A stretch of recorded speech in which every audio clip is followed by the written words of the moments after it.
Nothing in our mortal existence is more important than being anchored. That is to be firmly secure in who we are and where we are. To be anchored is to be down to earth, to be compassionate, to understand the complexities of life. To be anchored is to be aware of who and what truly matters in this world. To be anchored is to have the assurance of knowing that no matter which way the wind blows or no matter how stormy the seas of life become, that we are secure. Holiness provides this anchor. Holiness. But human holiness is problematic because human holiness is frail and false. It is fleeting.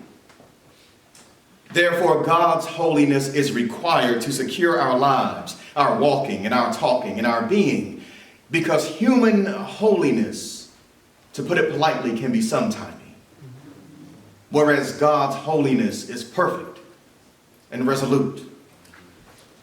One of the many Hebrew words for holiness is kadosh.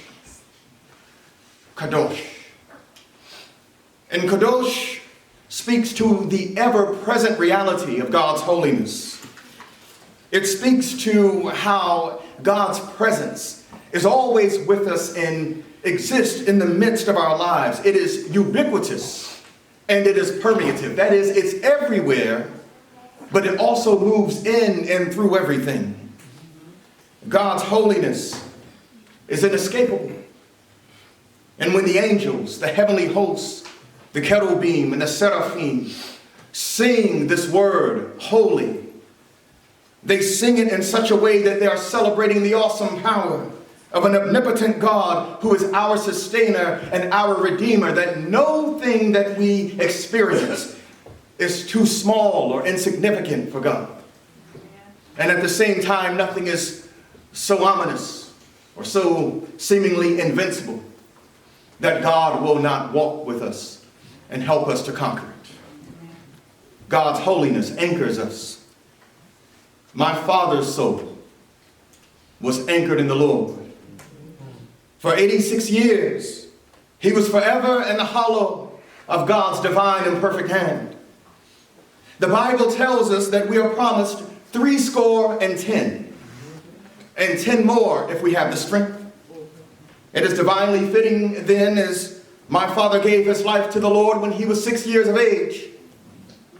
Therefore, the Lord gave him all that was promised and a bonus. By the age of 6, my father had already had 2 mothers, both of whom loved him very much. Melba May Stokes, who selflessly allowed my father to be adopted by the Reverend Jerry Michael and Blanche Grimes when he was 2 years of age. By the age of 6, when my father was growing so close to Blanche, his second mother, she was called home to be with the Lord. My father at the age of 6 described how he stood underneath the carport next to my grandfather's home in Mount Olive and began singing a song in the rain because it rained the day that his mother passed. And he began singing the song, "It's a highway to heaven. And none can walk up there but the pure in heart. It's a highway to heaven. I'm walking up the King's highway." Yes. As early as the age of 6, my father was anchored in his faith and was fully aware that for those who are faithful, one day all of us will walk up the King's highway. Amen. My father was a biblical man. It is fitting that his 2 favorite scriptures were found in the Old and New Testament, but for most of his life, Isaiah chapter 6 was his favorite passage of scripture. When the prophet said, "In the year that King Uzziah died, I saw the Lord sitting on a throne high and lofty, and the hem of his robe filled the temple. And the seraphim were in attendance above him, and each had 6 wings. With 2 they covered their faces, with 2 they covered their feet, and with 2 they flew. And one called to the other, Holy, holy, holy is the Lord of hosts. The whole earth is full of his glory." The pivots on the thresholds shook at the voices of those who called, and the house was filled with smoke. And I said, "Woe is me, I am lost, For I am a man of unclean lips, and I live among a people of unclean lips. Yet my eyes have seen the King, the Lord of hosts. And then one of the seraphim flew to me, holding a live coal that had been taken from the altar with a pair of tongs. And the seraph touched my mouth with it and said, now that this has touched your lips, your guilt has departed from you, and your sin has been blotted out. All right. And then I heard the voice of the Lord say, whom shall I send, and who will go for me? And I said, here I am, send me. My father was a ministerial man. So when he was called into the ministry at the age of 17, licensed at Mount Gilead Baptist Church in Mount Olive, he went to serve alongside my grandfather, the Reverend Jerry Michael Grimes. However, my father felt immediately the awesome gravity of the ministry. And my father had a period of his life where he sought other interests. Out of his respect for what ministry required, he did not yet want to commit his life to it. Few things hurt me as much as hearing people say that there's such thing as a part-time ministry. There is no such thing as part-time ministry. You're either in it or you're not. Right. People pass away 24 hours a day. People go through things and call their pastor 24 hours a day. Church conferences happen on Saturday, you get cussed out, and then have to show up on Sunday morning and try to preach people's souls happy, and that happens 24 hours a day. My father was an intellectual man. He said to me once when I said, Daddy, I want to go to UNT Chapel Hill. He said, son, I love you, but that school's for smart people. He would later say in life, once I was admitted to UNC, he would say, well, what do I know? Though my father himself was an intellectual, but he was often self-deprecating, he never gave himself full credit for his brilliance. My father amassed a library of graduate books by Bruce Metzger, the New Testament background. Even if you don't know that name, or the name Bart Ehrman, or the names of these scholars, if you've ever read the Bible in English, then you've read their work. I would hate to inform some people throughout the nation who think that the Bible was written in America, but once upon a time, Aramaic, Hebrew, Greek, and Latin were spoken, and someone had to translate that into English, and my father was so deeply called into ministry that he would collect these books. He would collect the work of James Cone and Gerard Wilmore, books that I'm still using in my doctoral studies. My father would quote Shakespearean sonnets. It is no wonder I earned my first degree in theater. My father would quote Shakespeare quite often. He read the work of transcendentalist writers like Ralph Waldo Emerson and William Cullen Bryant. My father never stopped taking courses. After 3 years at Shaw, he continued on at Mount Olive College and continued on at Wayne Community College, because what angered him is that some people had cheapened the ministry, thinking that they could get in the pulpit without going to school first. My father would say, some are called and some are went. Some are called and some are sent. Some just got up and went, and those who got up and went need to go back and sit down somewhere.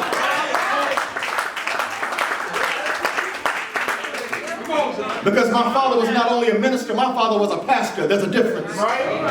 A minister can preach a sermon and then go somewhere and hide, but a pastor has to live every single day with the concerns of the people always laid upon his or her heart. My father pastored people. He loved the people of God. My father was also an athletic man. My father loved sports. He was a starting point guard at Carver High. He used to boast about how if they had a three-point line back when he was playing, that he would have scored more than Steph Curry and Larry Bird combined. My father also played baseball. He was a starting pitcher at Carver High, a left-handed pitcher.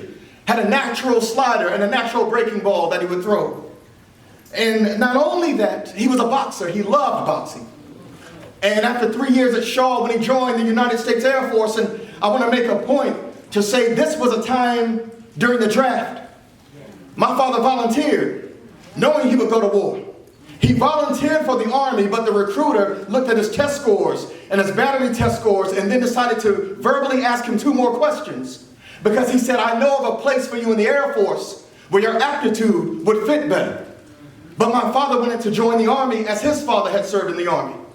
I'm not going to say anything about anybody in particular, but once upon a time we had a president who went all the way to England to avoid fighting in that war. And once a time we had a president who complained of a bone spur, and I don't even know if that's a real thing, to avoid fighting in a war. But my father volunteered for a war, knowing that he would be sent to the war. There's something to be said of that. And I'm saying it because he said it every day of his life, and he would want me to say it. My father volunteered for war. He loved this country. He loved what it could be, fought for what it could be. And even in the Air Force, he was an amateur boxer, but he spent his summers in South Philly. And he would train with the coach of Jersey Joe Walcott, and would often say, I trained with Jersey Joe Walcott's coach, because Jersey Joe Walcott was a preacher's son. My dad loved boxing and contended there would never be a greater fighter than Muhammad Ali. And in that, my father, most importantly, was a paternal man and a matrimonial man. I can share all of these things with you because he shared them with me every single day. My father started preparing me to deliver his eulogy 21 years ago. He started walking through with me in detail about Isaiah chapter 6 and why he loved that passage. That's why I must confess it's difficult for me to mourn. How can I mourn when God gave me 21 years to train with my father shoulder to shoulder? My father would work so hard at Old Barry, he'd work sometimes double shifts and would come home with back spasms that were so bad that while he was running in the bath, his back would give out and he would go to sleep on the bathroom floor.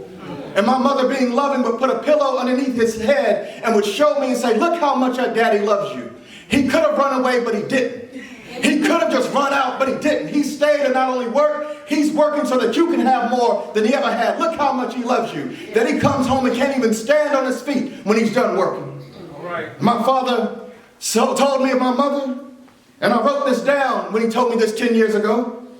When God made Sheila, he put together all these wonderful things in one person. When I feel bad, she makes me feel better. When I need her, she's always there. She loves God, and she loves us.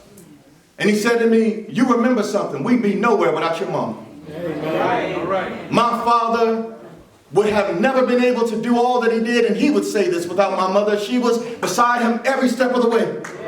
For 64 years. When he served this nation in uniform, she was there. When he served the community as a police officer, she was there. When he ran for the Board of Education twice, she was there each time. And my father was unafraid of preaching the gospel. You know, I laugh and I appreciate all these resolutions from all these churches. For a moment, I thought that we might hear resolutions from all of them, because I can still think of about 9 or 10 that, honestly, we'd still be here until tomorrow trying to get through all of them. But there is one church where he stayed for 16 years, his longest church. It's the church where we are right now. And I must say that, if you don't mind my saying, it's the finest Baptist church east of the Mississippi, right here in the heart of Iron Mine, Peter's Tabernacle Missionary Baptist Church. My father did not care much for mediocrity and didn't care much for fear, and said, there's no use of a man being a man if he's not tough. What's the use of a man being a man if he's scared? God made men so they can be tough and stand up for their families. And when he saw I was scared to hit a fastball in Little League, he took me out to a batting cage one day with a bucket of baseballs. The sun was going down and he picked up the baseballs 3 at a time. I had no helmet. I had no pads. This was the 80s, so that wasn't child abuse. That was called child rearing. And he threw 3 baseballs at a time at me. And I don't mean lob them. I mean he would wind up and he would throw them. And I could tell he was having a bad day at work that day. And he envisioned me as his supervisor, because he must have beat me in the head, the hands, the ankles, and everywhere else. But then he started throwing only 2. And then he threw 1. And before you know it, by the time I had to face off against a 10-year-old, I could knock the cover off of the ball. My father did that to show me. He said, son, have no fear of anyone, only fear God and no one else. That's right. And my father would stay on me, and when I got in ministry, he'd give me a list of 100 things I did wrong. And one time I said, well, you ain't got to never worry about me being in your pulpit again. He said, good. I said, good. And next thing you know, I ended up preaching more than I ever wanted to. 22 years later, I'm still here. I mentioned that Isaiah 6 was my father's favorite chapter for most of his life. But the truth is, towards the end of his life, his earthly life, John 3:16 became his favorite passage. For God so loved the world that he gave his only begotten Son, that whosoever believeth in him shall not perish but have everlasting life. I can't be but so sad. My father now has everlasting life. I can't be but so sad. My father had cancer twice and made it through 3 strokes. When the Grim Reaper showed up to get my daddy, he didn't eat his Wheaties and had to go back and get some help. My daddy wasn't going anywhere until the Lord said it was time to go. And so I would never bring myself, even when my father's headstone is engraved, to say, here lies the Reverend James Earl Grimes Sr. No, it will be, here lives the Reverend James Earl Grimes Sr., a husband and a father. Here lives the Reverend James Earl Grimes Sr., a brother and a friend, a preacher and a pastor, an intellectual and an athlete, a service member and an activist. Here lives the Reverend James Earl Grimes Sr., the son of Melva Stokes, of the House of Stokes, a house whose lineage goes all the way back to the year 1379 AD, when Adrian Stokes was the executor of the will of Henry VIII. Here lives the Reverend James Earl Grimes Sr., of the House of Grimes, the son of Jerry and Blanche and Lily Frederick Grimes, the House of Grimes, one of the founding families of the oldest public university in the United States of America. Here lives the Reverend James Earl Grimes Sr., pastor of Hills Chapel, Birds Chapel, Liberty Grove, Shady Grove, Poplar Grove, St. Matthew's, New Salem Chapel, which was a Free Will Baptist church. I don't know how he pulled that one off. And Bearskin Missionary Baptist. And like I said, the great Peter's Tabernacle Missionary Baptist Church. All right. I'm going to leave you with this because, yes, I did not forget that there's chicken over there. I haven't forgotten that. But there was once a man who cleaned boats for a living. And this man who cleaned boats for a living would clean the boats of rich folk who had yachts and schooners and different types of boats. And there was a wealthy man with a large yacht who said to the man who cleaned boats, he said, there's a storm coming. So after you clean my boat, I want you to drop the anchor. And the man said, okay, I'll make sure I drop the anchor. He said, now, make sure you drop the anchor. He said, yes, sir, I'll drop the anchor. He said, again, make sure you drop the anchor. I don't want my yacht blown away. And the man said, yes, sir. The man cleaned up the yacht, he dropped the anchor, but the man who cleaned the boats had a boat himself, a tiny boat. So he went over and pulled up his anchor, and he took his anchor down to the hardware store. The next day came and a storm rolled in, and every boat in the marina was gone, except for the boat of the man who cleaned all the boats. The rich man who had the yacht ran out, and he looked at the marina, and he said to the man who cleaned the boats, I told you to drop the anchor. And the man said, I did. The anchor's still down there. It's just the boat that went away. And so then the man with the yacht said, well, how come your boat didn't go anywhere? And the man who cleaned the boat said, well, the way you went on and on about that anchor, I figured I'd take the anchor down to the hardware store and find out what's the anchor made out of. Because I want to cover my boat and what the anchor's made out of.